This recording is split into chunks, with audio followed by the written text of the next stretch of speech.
The other day I was talking to a friend, and he told me that every now and then he gets bullied at his work by his boss, by somebody who happened to be superior to him. And of course, immediately I said, what's keeping you there? He said, Abby, the thing is, with the current market, work market, wherever, I can't afford it. Plus, I love this job. It just happened to be this time of the year, his old boss went for a holiday or training or something. So they replaced him with a new guy. And this new guy, for some reason, he's not really doing well with him. And he's really putting his life in difficulty. Doctor, what would you advise? What's the best way to deal with bully in general, bully at workplace? In the workplace. In the workplace. So this sounds, this particular situation, I think every situation, it could be different, right?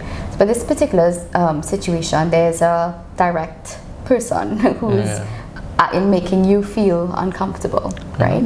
Now, different work environments. Now, obviously, this person, the boss who's coming in is new. Maybe he's new to the environment and new to the workplace. And if this other person was there for a long time, it's all about the dynamics, and it changes how the dynamics work.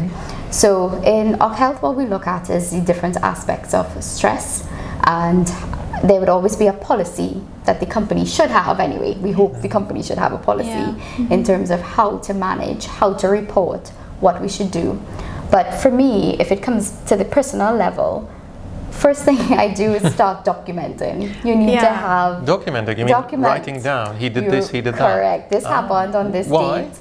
It's important to build evidence for HR. HR sometimes cannot act unless there is evidence. But this is not visual evidence. I mean, you know, he could say, no, this is totally wrong. Exactly. So that's why you need, bullying could be, you know, there's a difference again between bullying and a toxic work culture.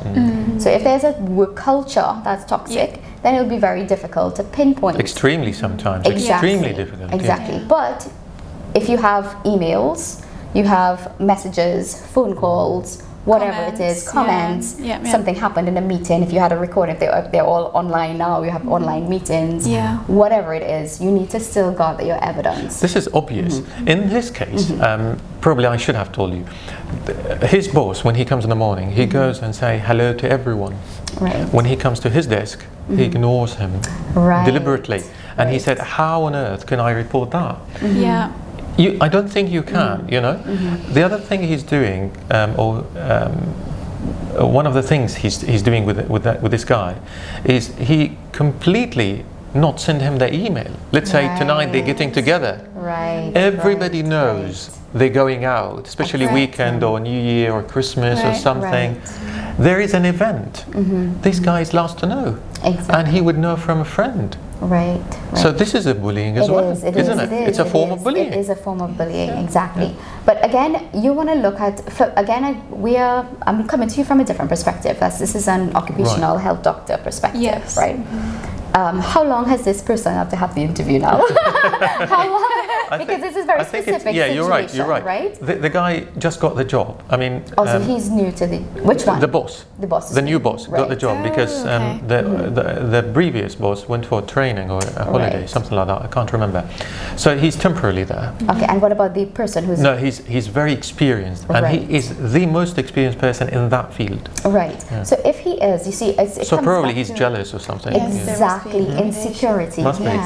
Yeah, so it could be insecurity, and a lot of the times when you face situations like that in the workplace, it's because the other person feels threatened by you, right? And for me, I come back to the patient and the person and get them to understand what their role is and what value they add to the company, right? Because this boss is obviously temporary, right? And but could be permanent. Could be permanent as well. But the thing is, people have a way of showing up as well, right? So this is how it starts, but it will evolve into something where he can actually have evidence. The good thing in this situation is that he has to know his worth and his value, and I always believe in acting above level, right? So you follow the higher ground.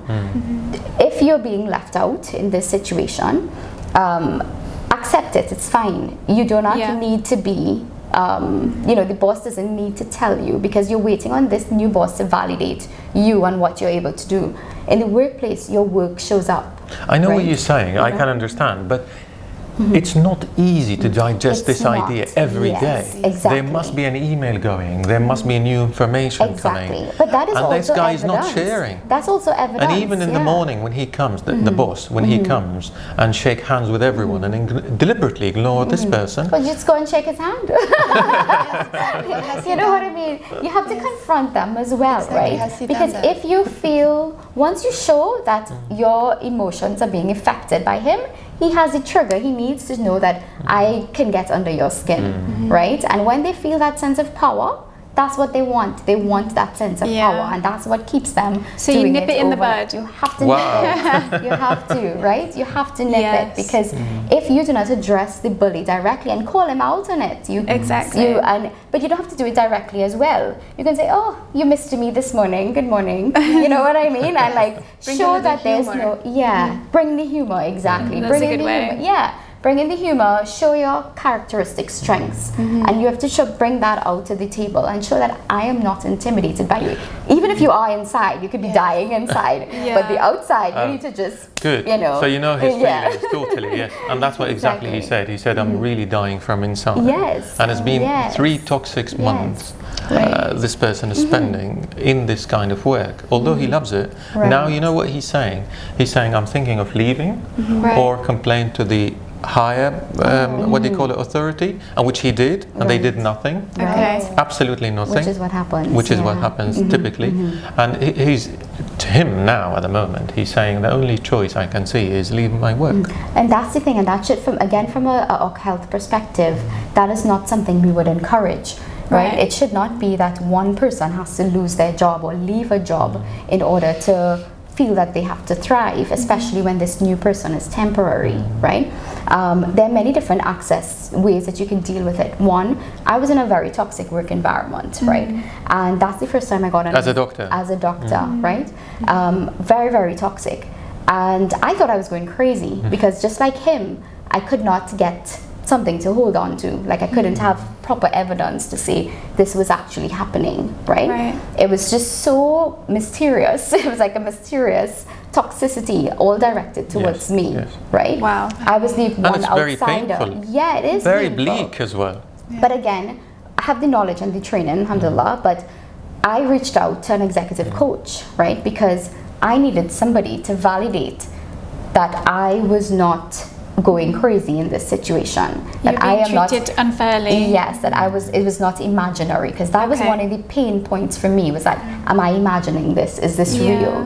Right? They do that because there was a physical evidence. If they do that without any audience, then that's the It's the perception, Because if you have someone who can witness that, you have like a witness, that's a different story. But if they're so clever that they do it without anybody else being present, that's very... Which is most of the cases is exactly what she said. Exactly. They do it without any evidence. Exactly. Imagine you're doing an exam.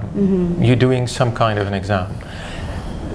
Even if the questions are quite easy, but the attitude of the teacher, you know, by throwing the paper, not giving you enough time, or you know, claiming you have looked at your front paper, something like that. This is bullying as well. But you can't prove it. Exactly. You can't prove it. But this is why external support to me is important. Because you want to recognize that your experience is real, right? What happens a lot of times is that you are still conflicted. Why is this happening to me?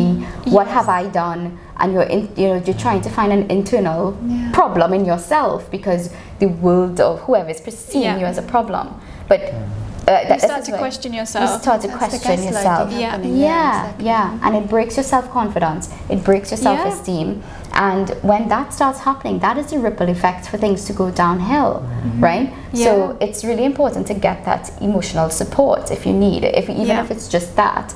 But why I chose an executive coach for my particular, and even for some of my clients, when I know it's more coaching they need rather than counseling, because they're 2 different ways, right, to get that.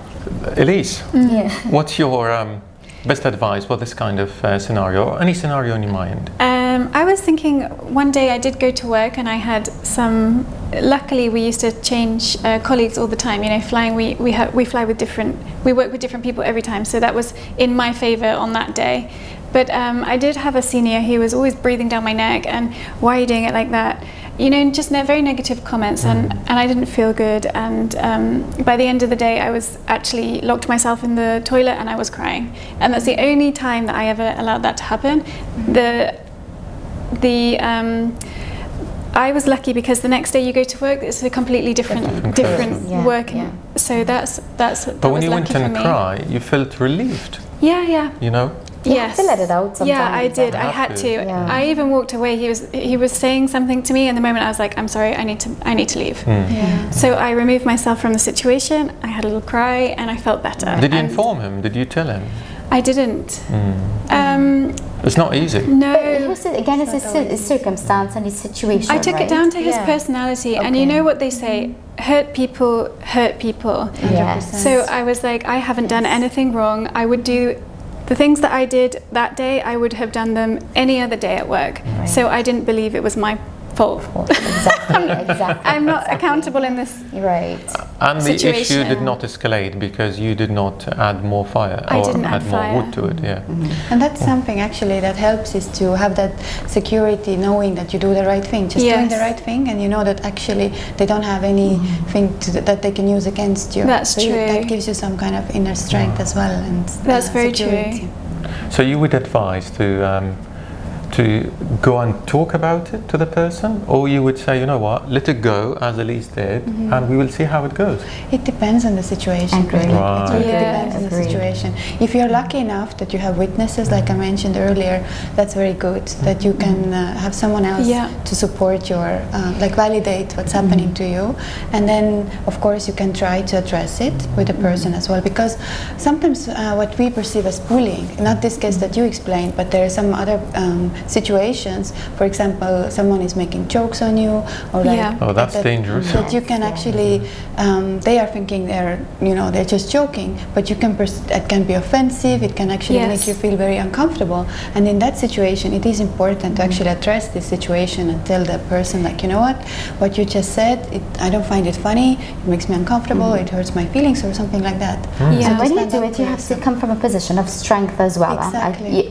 The moment you make yourself the victim in these bullying situations is a play on power, right? Yes. So you have to be able to let them know that I am not afraid of whatever you're trying to do, and you do not own my response. You do not own, my reaction. My reaction, exactly. But why do you think they bully? Why do you think they try to put their weight on you, although probably you are a pure innocent person? Do you think they think or believe you are a weak person? Do you think they try to prove that they are superior to you, or they are insecure, or they are mentally challenged? Definitely there is insecurity in place from their side, and often it's not even about you. They don't think about you, they just try to they are just releasing their emotions of insecurity, and they're finding a punching bag. But that's one thing could happen as well. The other times I see it is when a job role could be threatened. Yes, so, exactly. Like we mentioned earlier, that's a very big one, right? So if someone feels, but we have to also remember that bullying could also happen the other way around, right? So what it's do you like you don't have to. It's not somebody higher than you who is bullying you. You could be a boss who's being bullied by his employee. Oh, wow. Yeah. So it happens in different roles, and so some people would feel that, again, because it's somebody junior to you who's actually doing the bullying, you may not even know how to process that. Like, I am the one in charge. I see what I mean. I know a person who actually, amongst 5 friends, let's say, in the workplace, one of them, they all applied for the position. That was the senior position, and the one person got it. The other 4 friends decided to then cut them out, leave them out of everything, no longer really spoke to them. And it made me think, like, they're not really friends if you can do you can do better if they're treating you like that, but that is bullying as well. It is bullying. It is. It's very mean. So, exactly. So it's important. Like, the job role itself plays a really important part, and again, that's why in Occ Health the job role, you can't treat every case the same, because it really depends on the roles, the responsibilities, and also the way policies are designed for you to do your job, right? Because at the end of the day, your job is for you to get it done, right? Yes. If you're able to get it done in a successful manner, some people just may not like it. that you are doing better than them. Exactly. Right? And that maybe you're up for promotion, and who would get the promotion, you know? So you don't want to, some people just are not good with competitive environments, again, because maybe they themselves are not, as you mentioned, not secure in themselves, you know? But it's if you see somebody as a threat. So it all, and the job role is really important when you have to examine these cases. That's from, again, my perspective. Wow. Because you don't see a happy person bullying someone, right? You don't see someone who is point. happy and content with themselves and going around and making other people feel miserable and unhappy, right? But some people just like the show on attention. Like if they make a joke and everybody else laughs along, it gives them some validation that, oh, I am. And then you're the brunt of the and you're joke. the brunt of the joke. And again, that's where the toxic culture comes in. Exactly. You know, where it's okay to do that. So you have to find the courage to kind of step up and say, listen, what you're saying is not funny for me. It doesn't make me feel good. Yeah, and you don't even have to you don't have to put yourself in a vulnerable position necessarily. It's about being tactful and know how to spin the situation in the right way to get your voice across, so that you know the other person knows that you are not affected. The thing that I struggle with sometimes, you know, when somebody says something and you think about it later and like, oh, I wish I'd said that, or that's a great comeback, and then the moment's already gone. So would you say like to have a couple in your toolbox so you can bring them out as soon as as you need them? And I believe in the right timing, you know. Sometimes it's okay if you didn't stand up for yourself at that point in time, but it gives you the platform to build, right, and come up with a few scenarios. Like next time that happens, I'm going to do this. You know what I mean? It's good to be prepared. It's good to be prepared. I think so. Mentally. Mentally, mentally prepared. Yes. On that note, so bully at work, have you been bullied? We all have. But are you bullying somebody? Well, hopefully not. Tell us more. Tell us about bullying. Tell us what does bullying means to you. Have you been bullied? We would like to hear from you. And please remember to subscribe, share, and hit that like button. Thank you.